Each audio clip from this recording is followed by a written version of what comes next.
Admiral Kethfer stood on the bridge of his flagship and looked at the small blue planet through the viewing screen. The world called Earth hung in space like a tiny jewel. It looked so peaceful and weak. His fleet of 847 ships surrounded the solar system like a deadly net.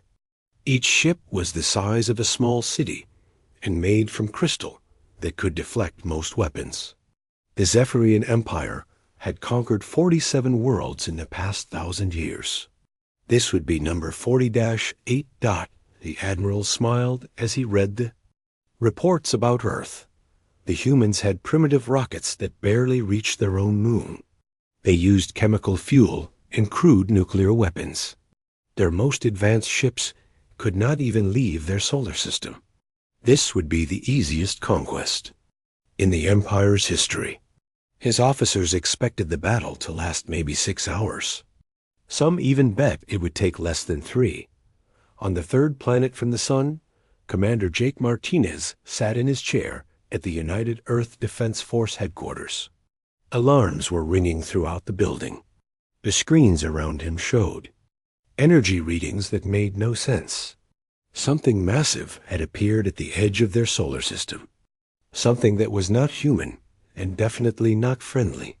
Martinez picked up his phone and called Luna Base. Lieutenant Colonel Amy Foster answered on the first ring. Her voice was tight with worry. The moon base had been tracking strange signals for the past hour. Now their deep space sensors showed hundreds of objects moving toward Earth. The objects were huge and moving faster than anything humans had ever built. At the research station called Horizon, Dr. Ben Clark was trying to make contact with whatever was out there. He had spent his whole life studying the possibility of alien life. Now that life had come to them. Clark sent message after message into space. He used every language on Earth and even tried basic mathematics. The response came quickly and was not what he hoped for. 3 beams of pure energy struck the horizon station. The entire facility vanished in seconds. 200 scientists and workers died instantly. The message was clear. The aliens had not come to talk. President Lisa Grant was rushed to the underground command center beneath the Colorado mountains. The bunker had been built during the Cold War, but updated with the best technology Earth could provide. She looked at the situation reports coming from around the world. Every nation was tracking the alien fleet. Every military was preparing for something they had never faced before. Grant walked to the communications center and prepared to address the world. She knew that in a few hours, everything would change. Humanity would either survive this day or become extinct. There was no middle ground. The president's voice went out to every television, radio, and internet connection on Earth. She spoke simply and clearly. Aliens had come to their world. They had destroyed a space station without warning. They were moving toward Earth with a massive fleet. The governments of the world were working together to defend their home. Every person should prepare for the worst while hoping for the best. Captain Ryan Kelly stood on the bridge of the USS Defiance. His ship was one of only 12 experimental vessels that Earth had built in the past 5 years. They used new engines and weapons that had never been tested in real combat. Now they would face an enemy that had conquered dozens of worlds. Kelly's orders were simple, but seemed impossible. Take the small human fleet and buy time for the evacuation of major cities. Fight a delaying action against 847 alien ships. Keep them busy while Earth prepared its defenses. Most of his crew were volunteers who knew they might not survive the day. The captain looked at his tactical officer, Lieutenant Maya Phillips. She had been tracking the alien movements from their hidden base inside the asteroid. Ceres, the enemy was dividing their fleet into smaller groups. They expected humans to run and hide. Instead, Kelly planned to hit them where they least expected. Chief Engineer Sam Brooks had spent months preparing for this moment.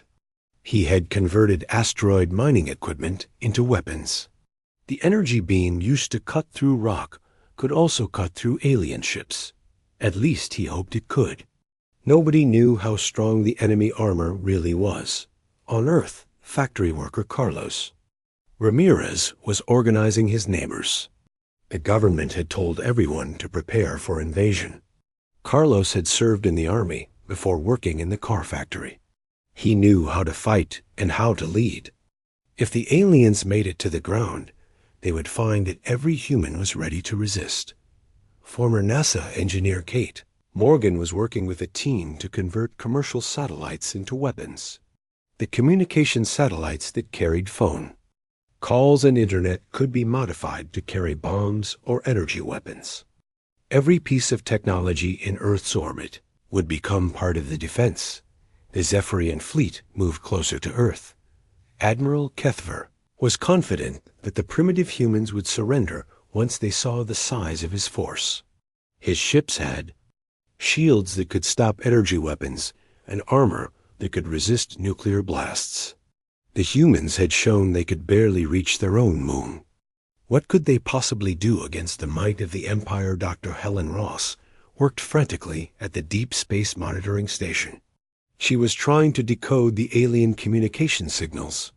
If she could understand how they talked to each other, maybe Earth could find a weakness. The signals were complex, but followed patterns. Ross was one of the best code breakers on Earth. If anyone could crack the alien language, it would be her. As the alien fleet approached the asteroid belt, Captain Kelly gave the order to begin humanity's first interstellar war. His ships moved out of hiding places among the asteroids. The mining platforms that Sam Brooks had converted powered up their weapons. Lieutenant Phillips coordinated the attack from her command center deep inside Ceres. The battle for Earth was about to begin. Humanity had never faced anything like this before. They were outnumbered, outgunned, and fighting for their very survival. But they had something the aliens did not expect. They had the desperate courage of a species with nothing left to lose. They had the creativity born from centuries of fighting each other. Most importantly, they had the absolute refusal to give up without a fight. The first shots of the war were about to be fired. Admiral Kethver expected an easy victory. Instead, he was about to learn that conquering Earth would cost him more ships than he had ever lost before. The humans were about to show the galaxy what happened when you threatened their home. The first battle began in the asteroid belt between Mars and Jupiter. The Zephyrian ships moved through the rocky field like predators hunting prey. They expected to find humans hiding behind the larger asteroids. Instead, they found something much more dangerous. Chief Engineer Sam Brooks watched from his hidden control room as the alien ships came within range. For months, he had been preparing this trap. The mining platforms that looked like simple rock processing equipment were actually powerful weapons. Brooks had taken the laser drills used to cut asteroids and turned them into focused beam weapons. Now he would see if his plan could work. Lieutenant Maya Phillips coordinated the attack from her command center deep inside the asteroid Ceres. She could see every alien ship on her screens. The enemy fleet had split into hunting groups, just as the humans had hoped. Instead of staying together where their numbers would help them, they had spread out to search for hiding humans. The first Zephyrian ship to die was the destroyer, Blade of Stars. It moved too close to what looked like an abandoned mining platform. Brooks activated his converted laser drill and sent a beam of pure energy through the alien ship's crystal hull.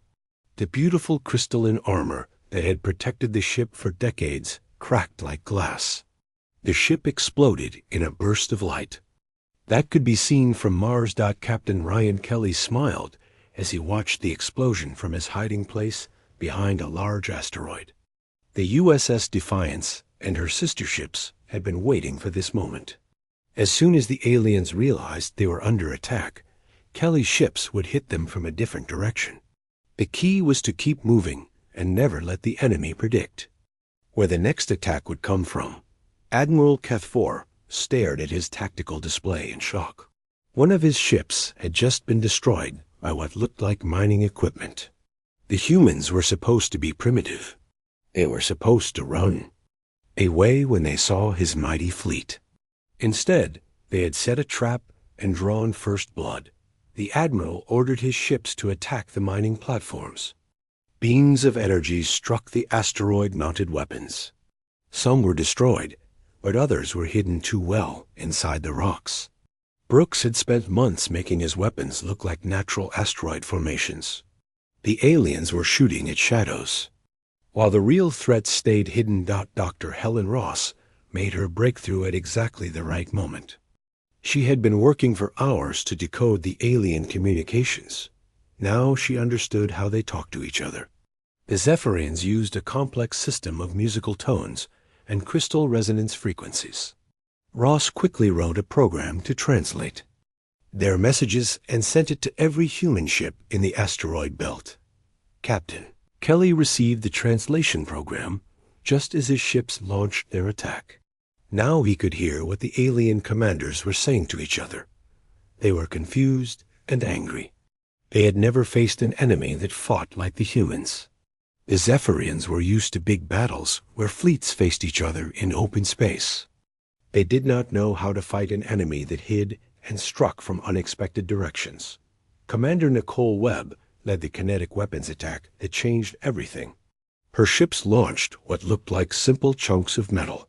The Zephyrians laughed when they saw primitive projectiles flying toward their advanced ships. Their energy shields could stop any beam weapon, but the shields were designed to deflect energy, not solid matter, moving at incredible speed.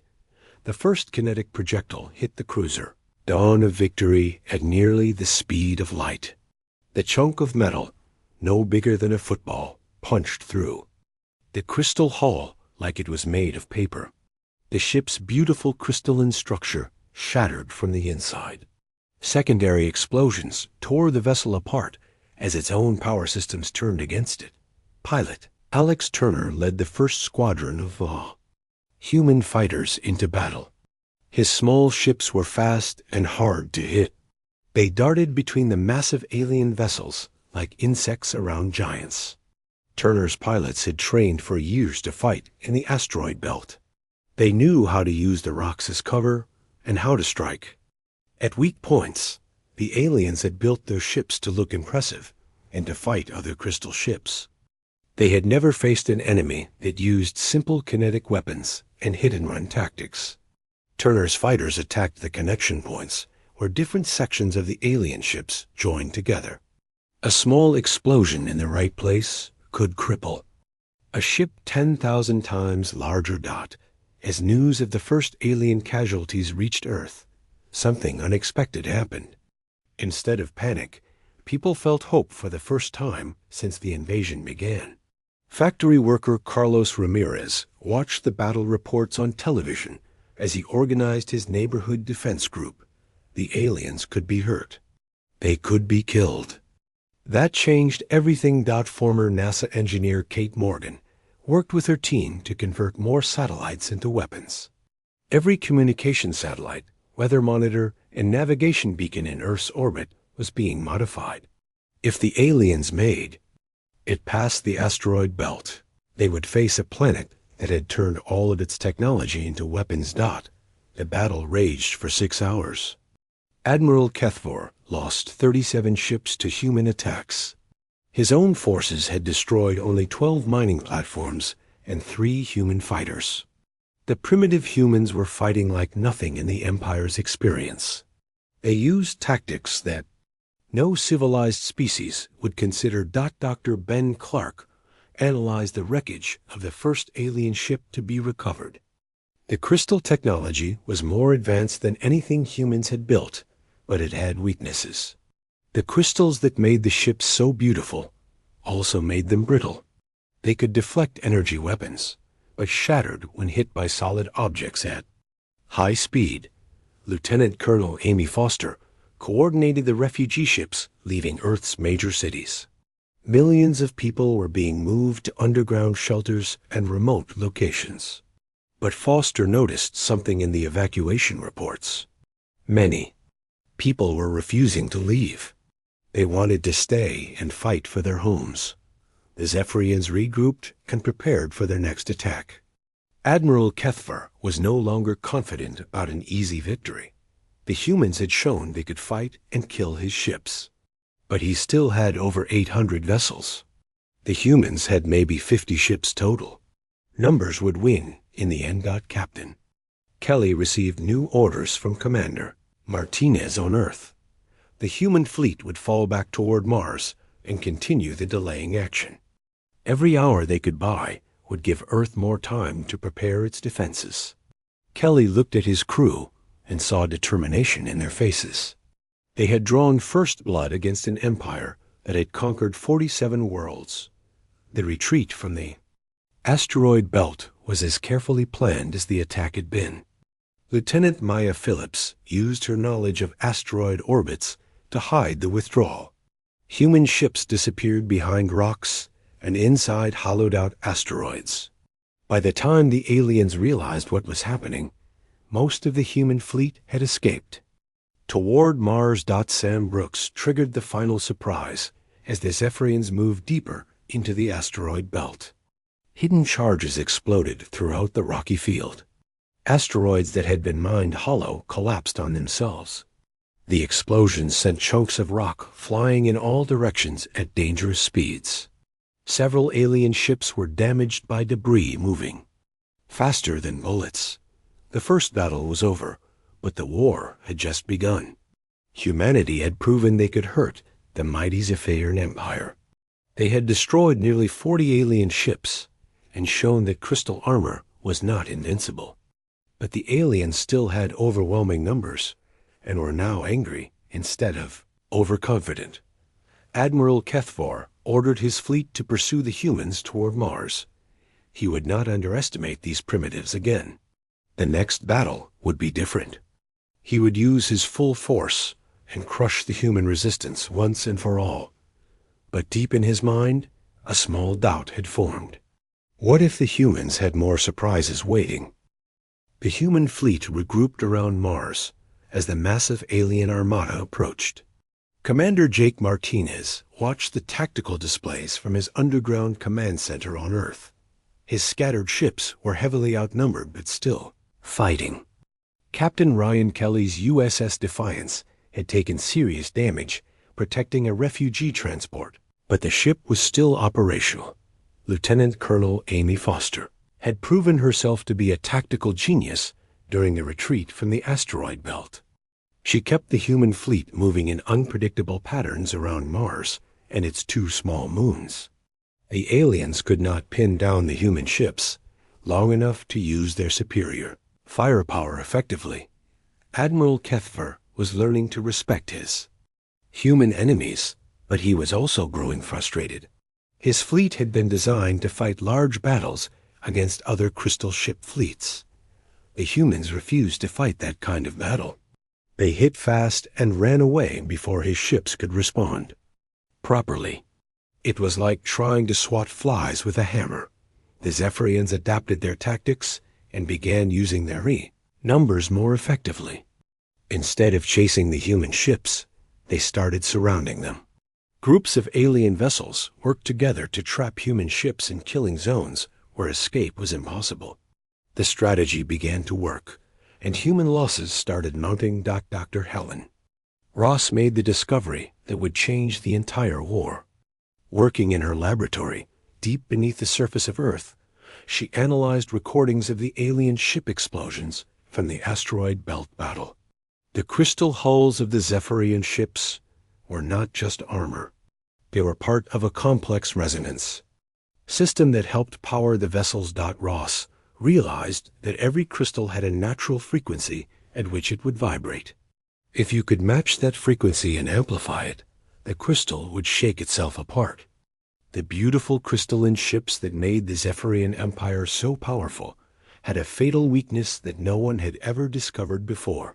Working with sound engineer Peter Walsh and weapons specialist Janet Kim, Ross began developing humanity's most devastating weapon. They created sonic pulse generators that could produce the exact frequencies needed to shatter alien ship hulls.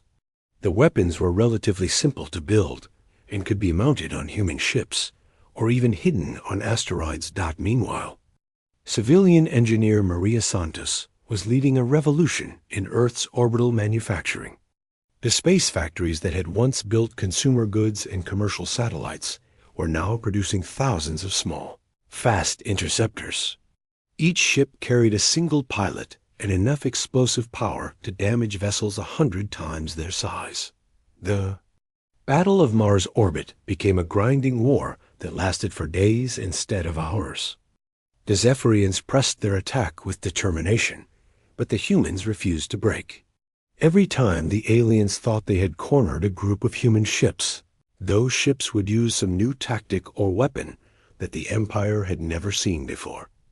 Captain Kelly found himself commanding not just his own ship, but a growing fleet of human vessels that looked to him for leadership.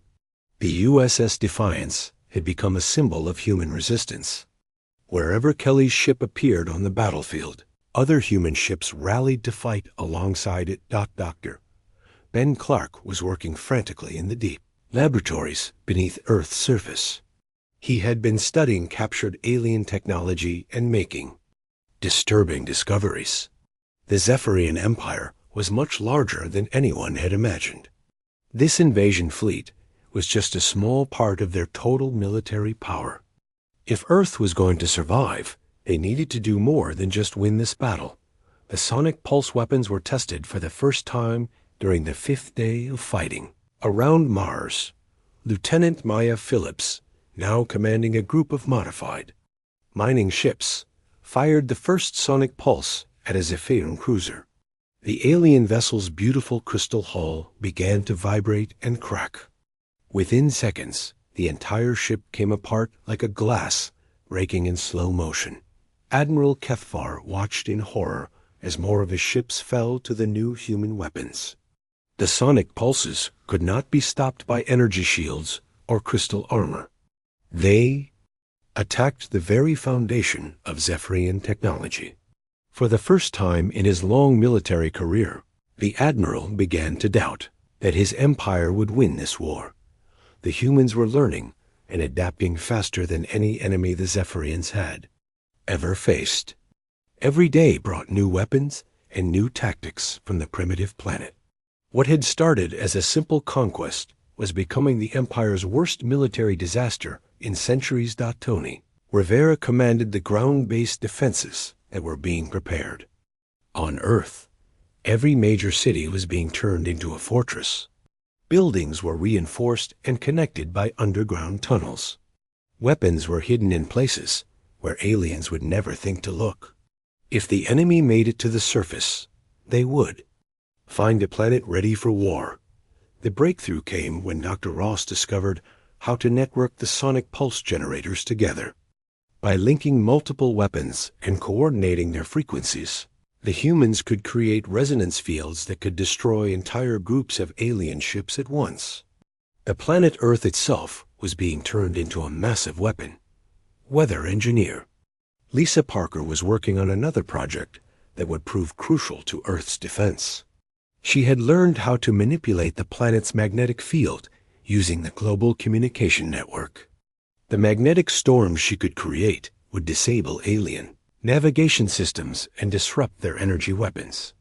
Geologist Mike Torres had been placing seismic charges at key points around the world.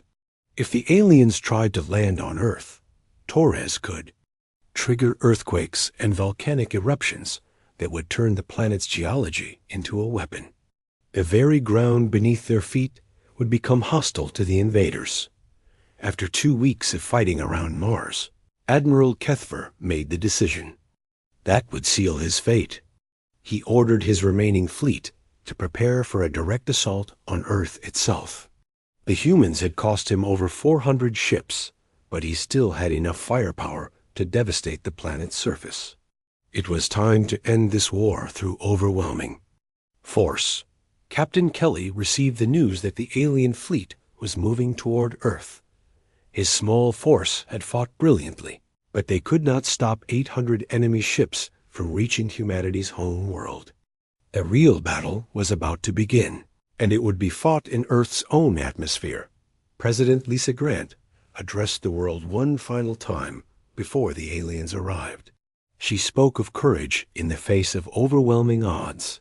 She reminded humanity that they were fighting not just for their own lives, but for the future of their species. Every person on Earth had a role to play in the coming battle. As the Zephyrian fleet approached Earth's moon, the sonic pulse generators hidden across the planet began to power up. The orbital manufacturing facilities released their swarms of small fighter craft.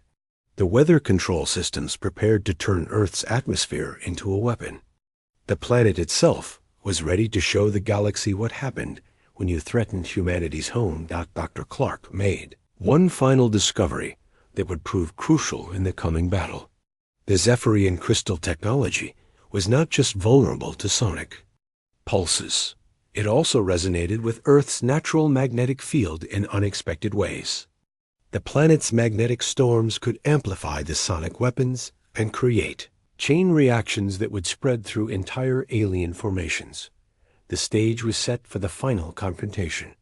Admiral Kethvar's invasion fleet was about to discover that conquering Earth would require more than just superior numbers and advanced technology. They would have to defeat a planet that had turned every aspect of its environment into a weapon designed specifically to destroy crystal ships. The humans had learned from every battle and adapted to every challenge. Now they would face their ultimate test as hundreds of alien ships descended toward their world. The Zephyrian fleet entered Earth's atmosphere like falling stars. Admiral Kethvar had ordered his remaining ships to spread out and attack multiple targets at once. He believed that the humans would panic when they saw alien vessels descending on their major cities. Instead, the planet itself seemed to come alive with hostility. Dr. Helen Ross activated the global sonic pulse network from her command center beneath the Colorado mountains. Thousands of pulse generators hidden across Earth's surface began broadcasting at the frequencies that would shatter Zephyrian crystal hulls. The planet's communication towers, radio stations, and even civilian cell phone networks had all been converted into components of this massive weapon. The first alien ships to enter the atmosphere encountered something that no Zephyrian had ever experienced. The sonic pulses created a resonance field that used Earth's own magnetic field as an amplifier. Ships that had survived direct hits from nuclear weapons began to crack and break apart as their crystal hulls vibrated themselves too. Pieces. Weather engineer Lisa Parker unleashed Earth's second surprise. She had learned to weaponize the planet's magnetic field using satellites and ground-based transmitters. Electromagnetic storms erupted around every alien ship as they descended. The Zephyrians' navigation systems failed, their energy weapons misfired, and their beautiful crystal technology began to malfunction in ways their engineers had never seen. Admiral Kethvar watched his tactical displays in growing horror as ship after ship reported system failures. The primitive planet was somehow turning its entire environment into a weapon. The crystal technology that had made his empire dominant for 1,000 years was becoming a liability in Earth's chaotic atmosphere. Captain Amy Foster commanded the orbital defense platforms from her station on Luna Base. She coordinated with ground-based commander Tony Rivera as waves of alien landing craft tried to reach Earth's surface. Every satellite, space station, and orbital factory had been armed with whatever weapons humanity could devise. The space around Earth had become a maze of deadly obstacles. The aliens discovered that Earth's chaotic atmosphere was hostile to their technology in ways they had never imagined. The Zephyrians had evolved on a desert world with a stable climate and predictable weather patterns. Earth's violent storms, shifting magnetic fields, and unpredictable atmospheric conditions wreaked havoc on their sensitive crystal systems. Dr. Ben Clark's analysis of alien technology proved crucial during the atmospheric battles. He had discovered that the Zephyrian ships relied on precise crystal alignments to function properly. Earth's magnetic field disrupted these alignments and caused cascade failures throughout their systems. The more advanced the alien ship, the more vulnerable it was to Earth's electromagnetic chaos. In the Pacific Ocean, Admiral Jennifer Clark led a fleet of retrofitted cargo ships in humanity's boldest naval action since World War II. The Zephyrians had no experience fighting in Earth's hostile marine environment. Their ships, designed for the vacuum of space, struggled with the dense atmosphere and corrosive salt water. Clark's forces used the ocean itself as a weapon. Depth charges exploded beneath alien vessels that tried to land on the water surface. The sonic pulses that Dr. Ross had developed worked even better underwater, where the sound waves could travel for miles and affect multiple targets at once. Several Zephyrian ships were torn apart by resonance frequencies transmitted through the ocean floor. The aliens' crystal technology, so effective in space, proved disastrously vulnerable to Earth's chaotic environment. Ships that had conquered dozens of worlds found themselves unable to function in the planet's thick atmosphere. Their energy weapons lost power in the electromagnetic storms. Their navigation systems failed in the magnetic field fluctuations, and their hull crystals cracked under sonic bombardment. Urban warfare specialist Diana Chun led resistance fighters through New York City's subway tunnels. The Zephyrians had expected humans to flee when their ships appeared over major cities. Instead, they found every building potentially hiding weapons that could threaten even their massive capital ships. Chun's teams emerged from manholes and subway stations to attack landed alien forces before vanishing back into the city's underground maze. Air Force Colonel Stephen Park led the remnants of Earth's fighter wings in desperate attacks against ships that dwarfed skyscrapers. His pilots had learned to use Earth's magnetic field and sonic pulse network to their advantage. They would lead alien fighters into areas where the resonance fields were strongest, watching enemy ships tear themselves apart while human aircraft remained unaffected. Geologist Mike Torres triggered his seismic weapons as alien ground forces tried to establish landing zones. Earthquakes erupted under enemy positions, while volcanic activity increased in regions where the aliens had concentrated their forces. The planet's very geology had become hostile to the invaders. The turning point came when Dr. Ross activated her masterwork. She had learned to synchronize Earth's entire crust into a massive resonance chamber. The planet's earthquakes, volcanic activity, and ocean tides all began pulsing in harmony with the sonic pulse generators. The effect was beyond anything the Zephyrians could comprehend or counter. One by one, the remaining alien ships began falling from the sky. Their crystal hulls shattered like glass in a symphony of destruction that could be heard across continents. Admiral Keth-4 realized that his proud fleet was being destroyed not by superior technology, but by the planet itself. Kevin Lee, working with Dr. Ross, had discovered how to create sonic cascades that spread through alien formations like chain reactions. When one ship's crystal hull reached the breaking point, it would broadcast frequencies that would cause nearby ships to begin resonating as well. Entire squadrons of Zephyrian vessels would tear themselves apart in sequence. The aliens tried to retreat to higher altitudes where Earth's atmosphere was thinner, but the sonic pulse network reached far beyond the planet's surface. The communication satellites that Maria Santos had converted to weapons created a defensive shell around Earth that extended well into space. There was no safe zone where the Zephyrians could escape the planet's wrath. President Lisa Grant watched from her command bunker as the impossible became reality. The alien invasion was collapsing under the combined assault of every weapon system Earth could deploy.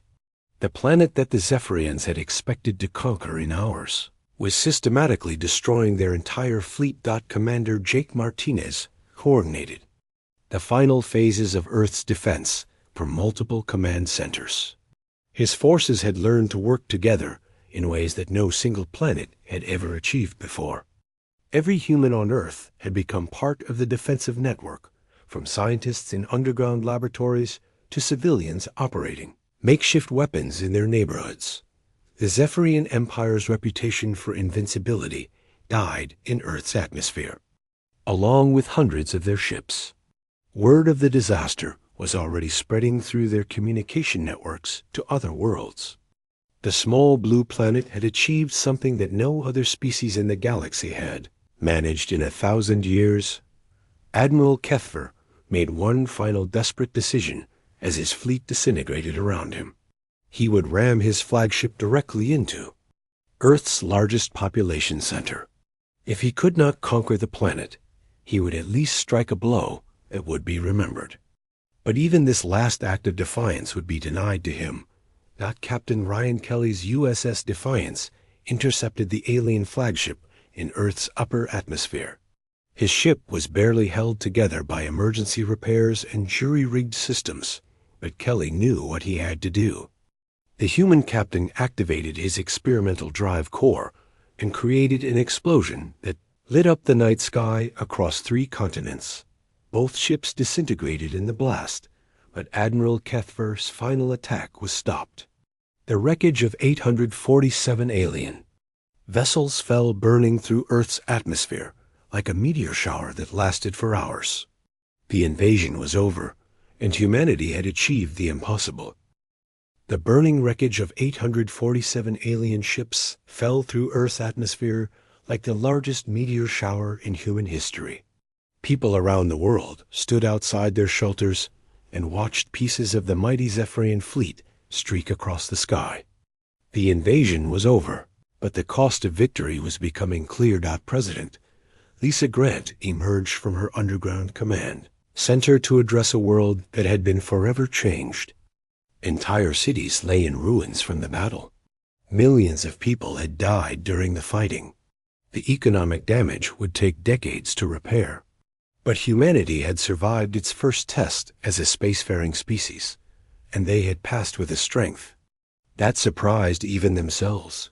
Commander Jake Martinez walked through the rubble of what had once been the United Earth Defense Force headquarters. The building had taken a direct hit from an alien energy weapon, but the underground command centers had continued functioning throughout the battle. His staff was already compiling reports on the battle that would be studied for generations. Dr. Helen Ross stood in her laboratory, surrounded by pieces of alien technology. The sonic pulse generators that had saved Earth were still humming with residual energy. She had proven that even the most advanced technology could be defeated by understanding its fundamental weaknesses. The crystal ships that had conquered 47 worlds had been destroyed by simple sound waves and magnetic fields. The search and rescue operations began immediately after the last alien ship fell. Teams worked around the clock to find survivors in the destroyed cities and to recover technology from the crashed alien vessels. Every piece of Zephyrian equipment was precious. It represented knowledge that could help humanity prepare for whatever came next. Dr. Ben Clark examined the wreckage of Admiral Kethver's flagship, which had crashed in the Pacific Ocean. The alien technology was more advanced than anything humans had imagined, but it was also surprisingly fragile when removed from its carefully controlled environment. The Zephyrians had built beautiful machines, but they had never learned to make them truly robust. Captain Amy Foster coordinated the cleanup of Earth's orbital space. Debris from the battle posed a danger to the satellites and space stations that had helped save the planet. Her teams worked to clear the orbital lanes, while recovering valuable alien technology that could be studied and potentially adapted for human use. The most surprising discovery came from the alien communication logs that Dr. Ross had decoded. The Zephyrian Empire was not as unified or as powerful as they had pretended. This invasion fleet represented a significant portion of their total military strength. The empire was actually a collection of conquered worlds held together by fear and superior technology. Earth's victory had shattered that image of invincibility. Maria Santos led the teams that were analyzing the alien, manufacturing technology. The Zephyrians had built their ships using methods that humans had never seen before. The crystal growing techniques alone could revolutionize Earth's technology. But more importantly, the aliens had shown weaknesses that could be exploited if they ever returned. Urban warfare specialist Diana Chun helped coordinate the rebuilding efforts in New York City, the subway tunnels that had hidden her resistance. Fighters were now being used to bring supplies to areas that had been cut off during the battle. The city that had been partially destroyed was already showing signs of recovery as people worked together to rebuild their home. Air Force Colonel Stephen Park was training the next generation of pilots using lessons learned from the battle. His fighters had proven that human creativity and adaptability could overcome superior technology. The tactics developed during Earth's defense would become the foundation for humanity's future. Military doctrine. Geologist Mike Torres was studying the seismic effects of his earthquake weapons. The planet itself had been turned into a weapon. During the final battle, but Torres wanted to make sure there would be no long-term damage to Earth's geological stability. The techniques he had developed could be used again if needed, but they required careful control to avoid harming the planet they were meant to protect. Weather engineer Lisa Parker was working to restore Earth's normal magnetic field patterns. The electromagnetic storms that had helped defeat the aliens had also disrupted communication systems and weather patterns around the globe. It would take months to return the planet's environment to its natural state. The political implications of the victory were enormous. Earth had proven that it could defend itself against galactic-level threats. The planet that had been isolated and primitive was now a power that demanded respect. President Grant was already receiving communications from other worlds that had heard about Earth's victory over the Zephyrian Empire. Kevin Lee and his engineering teams were reverse engineering the alien technology as quickly as possible. The crystal power systems could provide clean energy for centuries. The faster-than-light communication methods could connect Earth with distant civilizations. Most importantly, the propulsion systems could give humanity the ability to travel to other star systems. The memorial services began while the debris was still falling from the sky. Captain Ryan Kelly was honored as the hero who had saved Earth's largest population center with his final sacrifice. The crews of dozens of other ships were remembered for their courage in facing impossible odds. Every person who had died defending Earth was recognized as a hero of humanity. Factory worker Carlos Ramirez found himself appointed as the head of civilian defense planning. His success in organizing neighborhood resistance had shown that ordinary people could play crucial roles in defending their world. The lessons learned from civilian participation in the battle would be incorporated into Earth's future defense plans. Former NASA engineer Kate Morgan was leading the effort to build humanity's first interstellar defense fleet. The satellites and orbital platforms that had helped save Earth were being upgraded with alien technology. Within a few years, Earth would have defensive capabilities that could protect the entire solar system. Dr. Clark made a discovery that changed everything. Hidden in the alien communication logs was information about other species that had successfully resisted the Zephyrian Empire. Earth was not alone in the galaxy. There were potential allies among the stars, civilizations that had fought against the crystal ships and survived. The reconstruction effort became a symbol of human determination. Cities were rebuilt stronger than before. The underground shelters were expanded into permanent facilities that could house entire populations if another invasion came. Earth was preparing for a future where interstellar war might become commonplace. Admiral Jennifer Clark was promoted to head the new United Earth Space Navy. Her experience fighting alien ships in Earth's oceans had taught her valuable lessons about adapting naval tactics to space warfare. The fleet she would build would be designed specifically to fight the crystal ship technology that the Zephyrians used. The most important change was in humanity's perspective on their place in the universe. Earth was no longer an isolated world, spinning alone in space. It was part of a vast galactic community where strength and determination mattered more than advanced technology. The humans had announced themselves to the cosmos not as victims, but as a force to be reckoned with. President Grant stood before the United Nations and delivered a speech that would be remembered for centuries. She spoke of the courage that had saved their world and the responsibility that came with survival. Earth had proven it could defend itself, but now it had to decide what kind of neighbor it wanted to be in the galactic community. The final message was transmitted on all frequencies toward the former Zephyrian territory. It was simple, direct, and would echo through galactic history for generations. This is Earth. We are humanity. We are not your prey. We are not your subjects. We are not going anywhere. And if you want to test us again, we will be waiting. The age of humanity's isolation was over.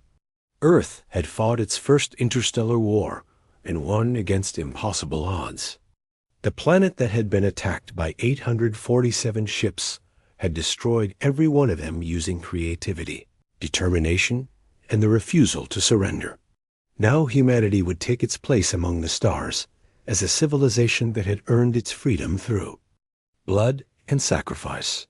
The galaxy would never be the same.